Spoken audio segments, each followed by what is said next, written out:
ভোটের সময় যত ঘনিয়ে আসছে তত ভারী হচ্ছে অভিযোগের পাল্লা।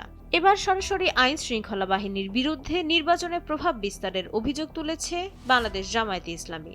শঙ্কা প্রকাশ করেছে ১১ দলীয় জোটের অনেক দল।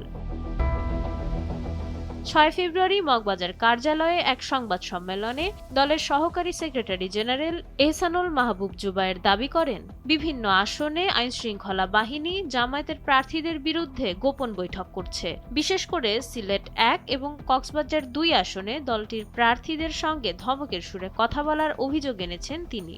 এমনকি প্রিজাইডিং অফিসারদেরও হুমকি দেওয়া হচ্ছে বলে দাবি করেছে দলটি। জামায়াতের অভিযোগ, দেশজুড়ে নির্বাচনী আচরণবিধি লঙ্ঘন হলেও নির্বাচন কমিশন কোনো কার্যকর ব্যবস্থা নিচ্ছে না।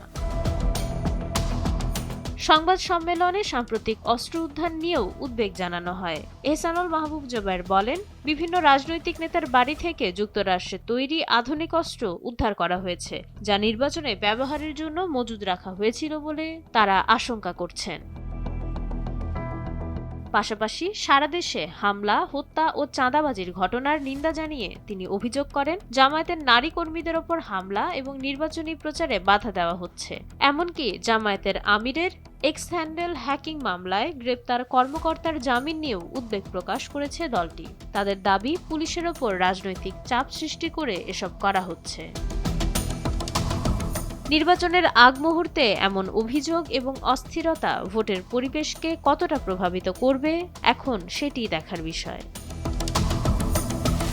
মাইশা মালিহা, সময়ের আলো।